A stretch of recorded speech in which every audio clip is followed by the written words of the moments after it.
Hey guys, and welcome to one more episode of Builder Nation. For today's agenda, we have David Rodriguez. David Rodriguez, co-founder and head of business at Kiwibot, a company disrupting the world with a new approach to delivery. So welcome, David. Super happy to have you here. Super excited to hear your experience. Hey, Lisa, thank you very much for having me here. My name is David. I run business at Kiwibot, and I'm super excited to share about our story.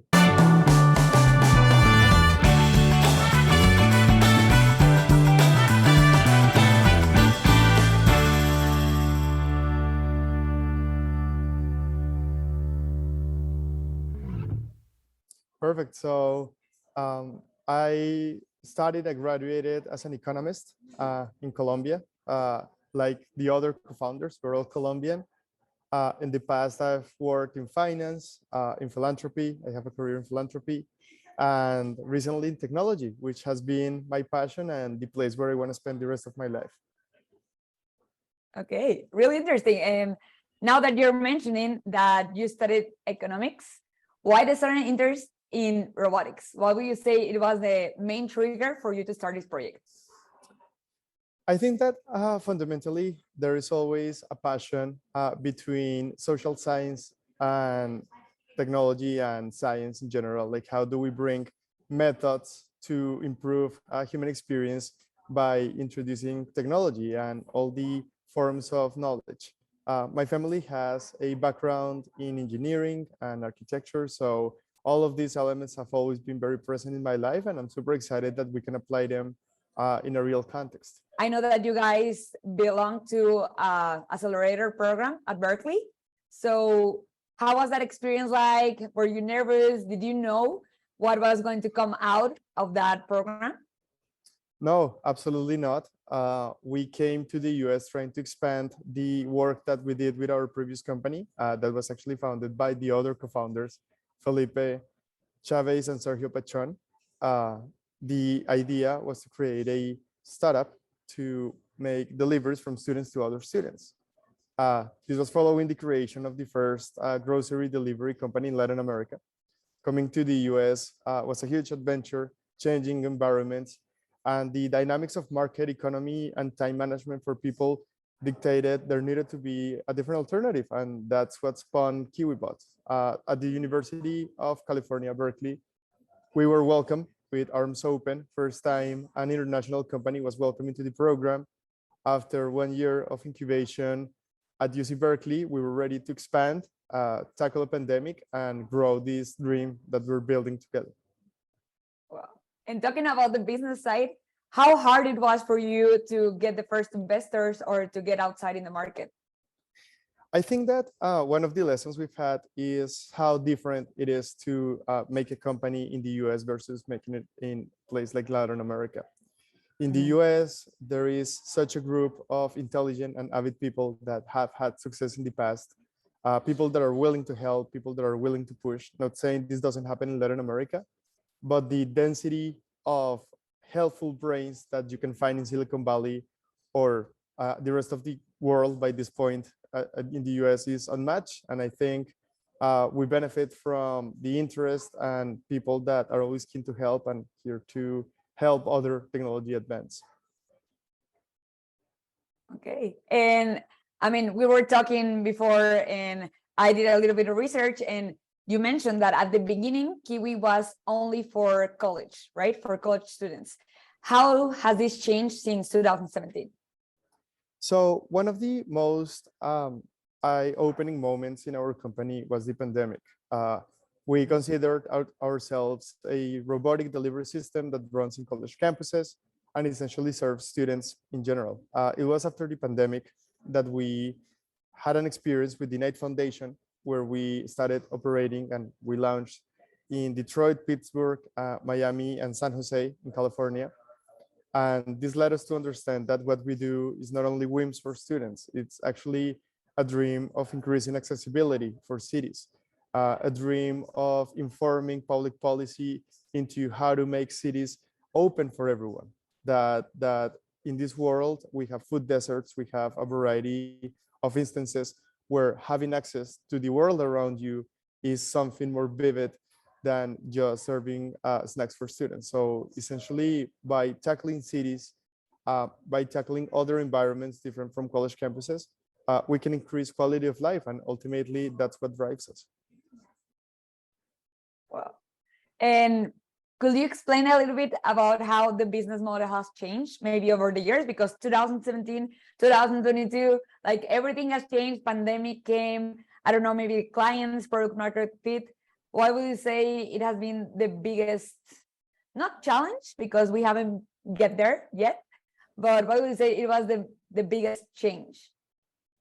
Good question. I would say everything has changed and nothing has changed. Our vision remains intact.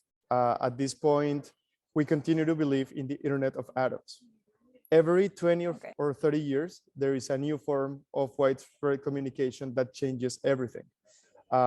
Before, we used to have TV. Then we started having computers. Then we had the newsfeed. Then we have all forms of social networks and communication, the era of software.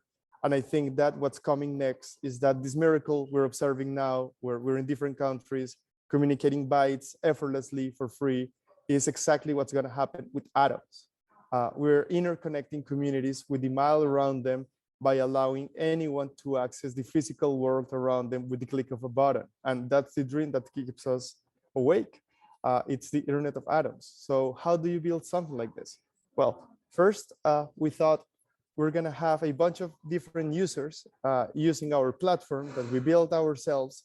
And in this way, we're going to grow as another company, delivery companies. This is a B2C model.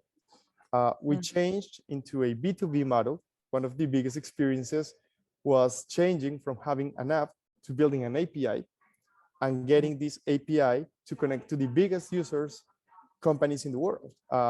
There is already so much unmet demand in this world that us creating that demand again was reinventing the wheel. What we need to do is to create service that is already existing, and that's the core of our business. Wow. So you started, guys, as business to consumer, and now you have changed into business to business.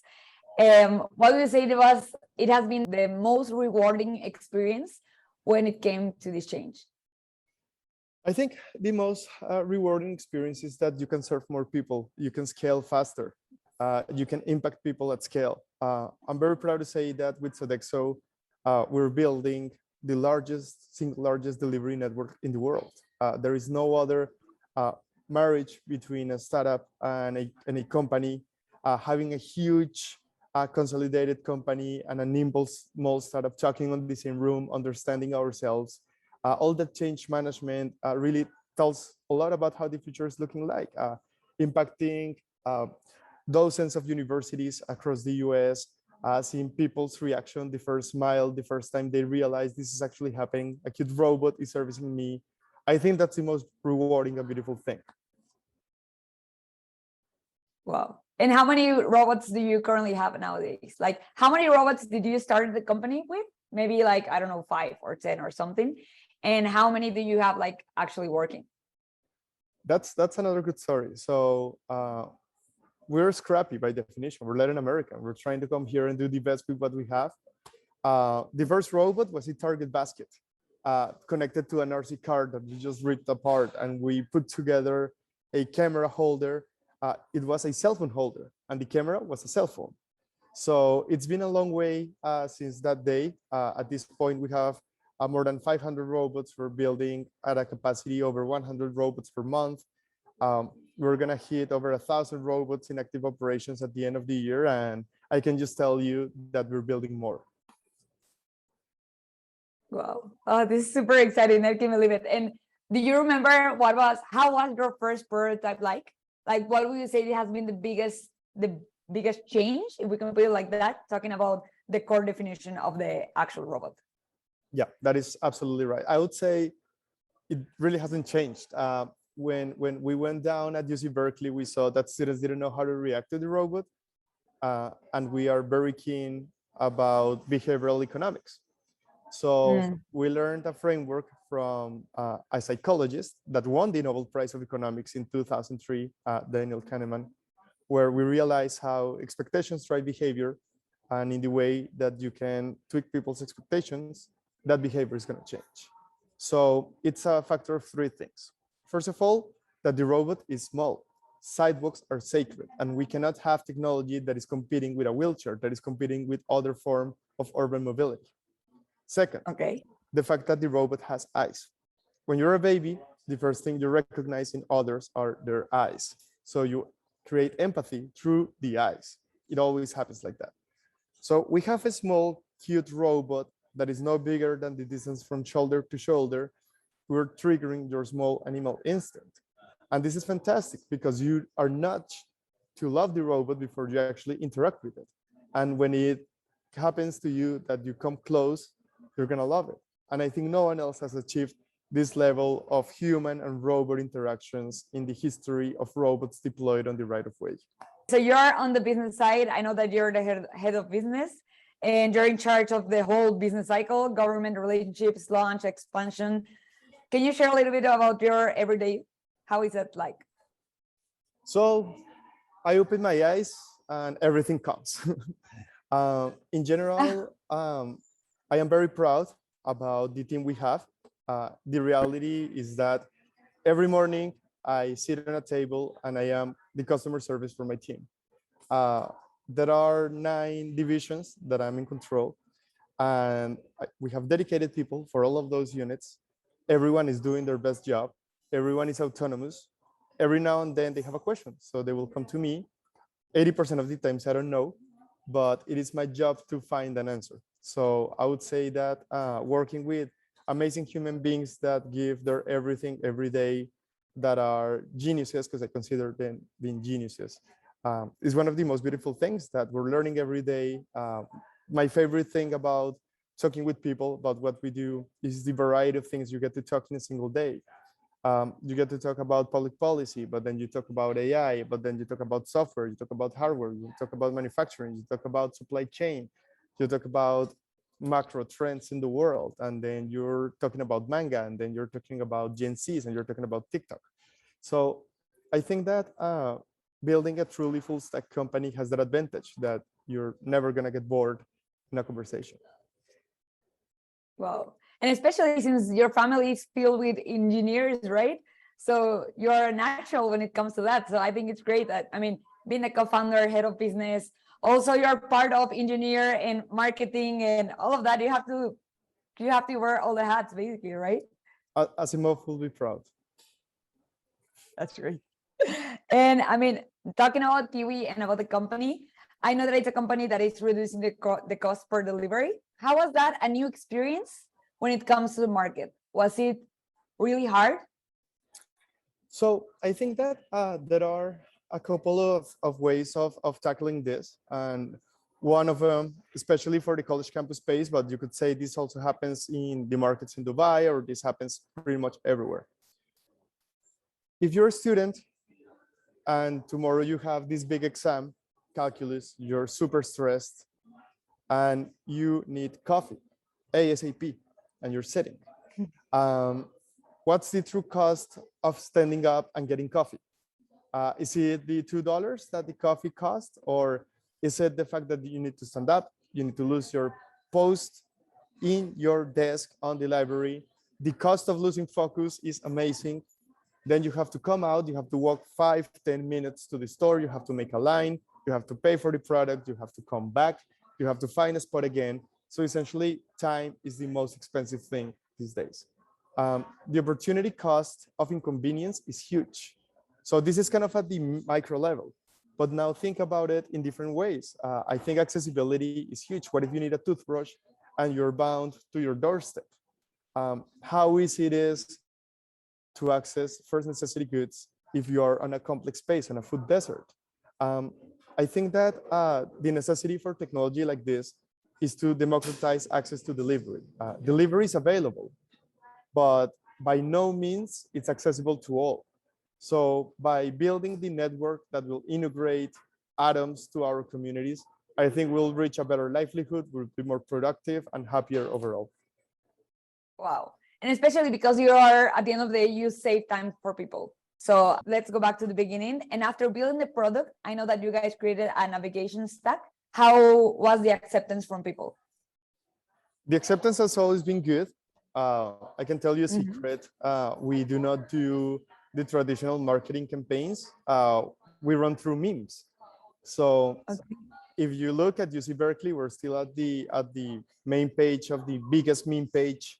Our stickers and Giphy go north of a couple million views. See the number, it's incredible. So essentially, we try to go with the culture. We try to flow with what's natural for people. So we've always been very lucky about that. Okay, that's great. And now we can skip to the challenges part, if that's okay with you. I was reading an article and I found out that Kiwi, like something happened, kind of like an accident. Could you share a little bit about that? That maybe it was a bad marketing campaign or something like that, but that at the end of the day, the students were like backing up Kiwi, and that was really surprising. You know, like I'm gonna ask David like about this experience, because it talks a lot about the company, about the team that you guys have, about the product, how much people love it. I think that when you're starting a startup, anything that can happen will happen, and the process of iterating at the speed that we've done to get to this point has led us to work with different people, has led us to try different type of things. Ultimately, what has kept us alive is the love from our community. Every startup will always make mistakes, and every startup will always have lessons to learn. I think a bad marketing campaign is definitely one of those, but I wouldn't say it's completely bad. It really showed a lot of what people think about us. It showed us a lot of the responsibility you have whenever you're addressing a larger community. And I think that if that never happened, I don't think we will be here today. Wow, that's great. And what do you say that has been the biggest technical challenge that you have managed to solve? Good question. So when you think it through, autonomy is always going to be the ultimate goal. Okay. Every single company in this space has a group of solid engineers fighting to get the robots to be autonomous. I cannot talk a lot about this, but we're gonna make a move, and we're gonna make a move. Okay, wow, that's great. What are the next steps for Kiwi? Let's say in 3 to 5 years. I would say that at this point, expansion across college campuses is paramount. Today, we are live in 27 universities. That number will continue to grow exponentially. We are opening operations in the Middle East. We are participating in some of the most interesting development projects in Saudi Arabia. We are even running experiments in Latin America, because why not?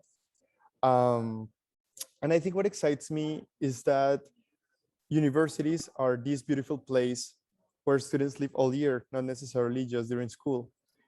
It's this place where you can start navigating city streets, you can expand coverage, you can start operating at night. So I think that working with our main vertical, being college campuses, expanding on this vertical is going to be critical for our success. Definitely, we are exploring and have good advances on several other verticals that are out there.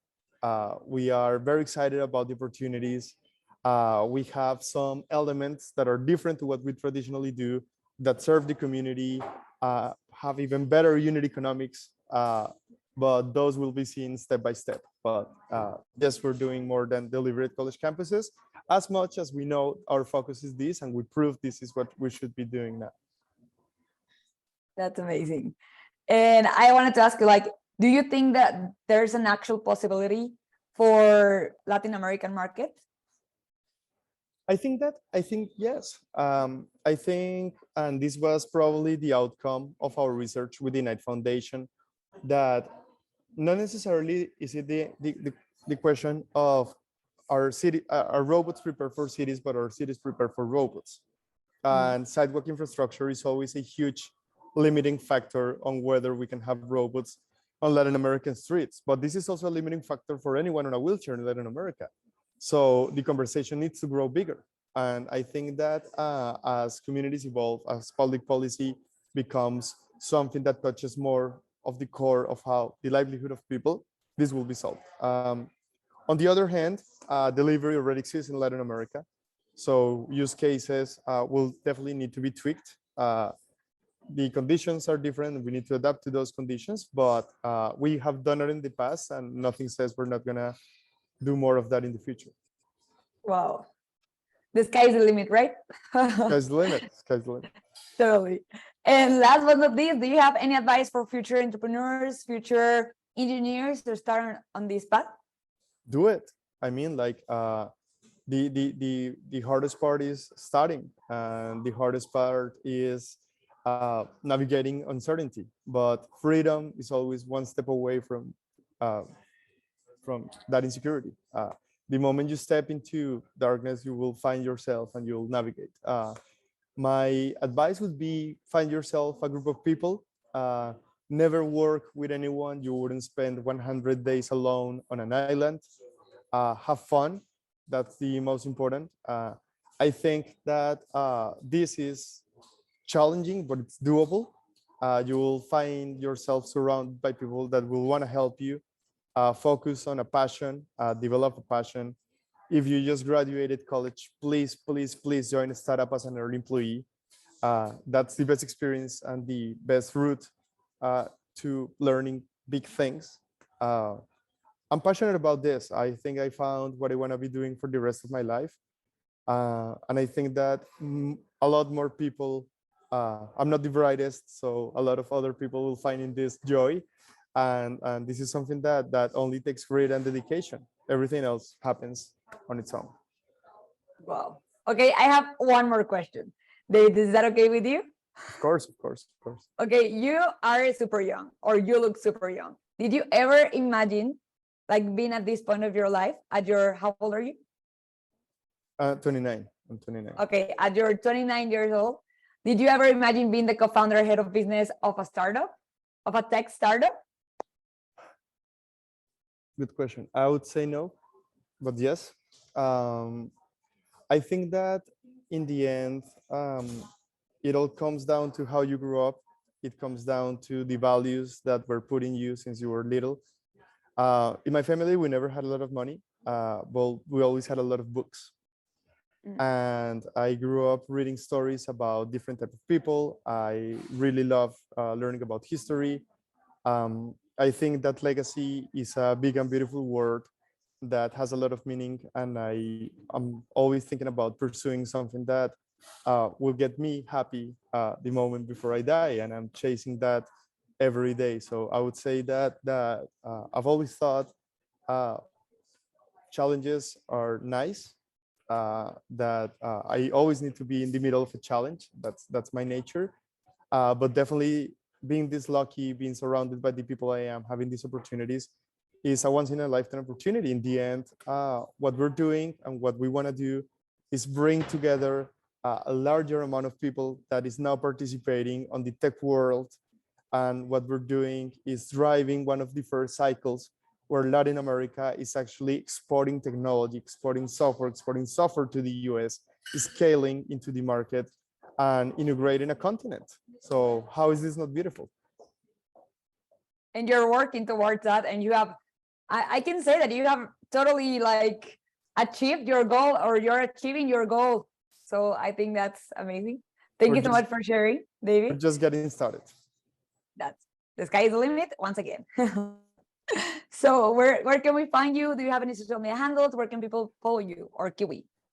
Yeah, so go Kiwibot, follow our social media. Our social media is great.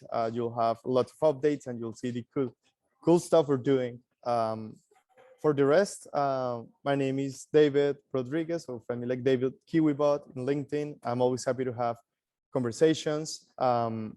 We're hiring like crazy, so take a look at our posts. And yeah, if you're looking at a challenge, please come to us. We'll be super happy to navigate this with you. Perfect. Thank you so much, David. And remember, guys, that you can also find more information, interesting articles, interesting interviews just like this one, directly on our website, controlhub.com/builder-nation. We would love to hear from you. And once again, David, thank you so much for taking the time. Super appreciate you doing this and super excited to see what Kiwi comes up with next. Thank you very much.